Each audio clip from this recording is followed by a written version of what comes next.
بہت زمانہ پہلے جب دنیا جادو، دیوتاؤں اور حیرت انگیز مخلوقات سے بھری ہوئی تھی، ایک سرسبز وادی میں ایک سنہرا شہر آباد تھا۔ اس شہر میں لوگ خوش مزاج تھے، موسیقی پسند کرتے تھے اور فطرت کے ساتھ ہم آہنگ زندگی گزارتے تھے۔ اس شہر کی محافظ ایک نیک دل عورت تھی جسے لوگ نوریہ کہتے تھے۔ نوریہ کے ہاتھ میں ایک سنہری چھڑی ہوتی جس کے بارے میں کہا جاتا تھا کہ وہ خوشی، امن اور محبت کو جگا دیتی ہے۔ جہاں بھی نوریہ جاتی وہاں ہنسی بکھر جاتی اور دلوں سے خوف ختم ہو جاتا۔ ایک دن شہر میں عجیب سی اداسی پھیلنے لگی۔ پرندے خاموش ہو گئے، بچے کھیلنا بھول گئے اور لوگوں کے دل بھاری ہونے لگے۔ وجہ یہ تھی کہ خوشی کی دیوی نے انسانوں کی ناشکری دیکھ کر اس وادی کو چھوڑ دیا تھا۔ نوریہ نے فیصلہ کیا کہ وہ خوشی کو واپس لائے گی۔ اس سفر میں اس کے ساتھ بچے بھی تھے، کوئی ڈھول بجاتا، کوئی بانسری اور کوئی خوشی سے تالیاں۔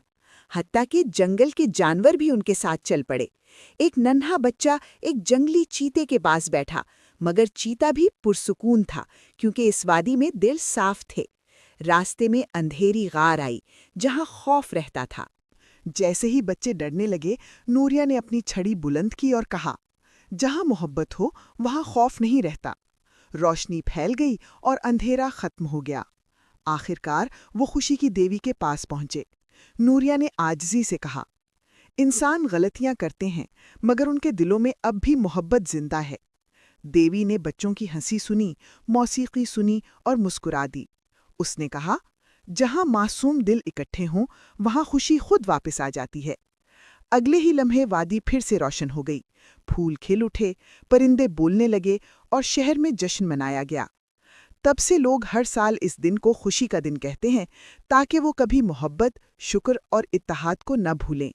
اور یہی وجہ ہے کہ آج بھی کہا جاتا ہے، بہت زمانہ پہلے خوشی انسانوں کے دلوں میں بستی تھی اور آج بھی بس سکتی ہے۔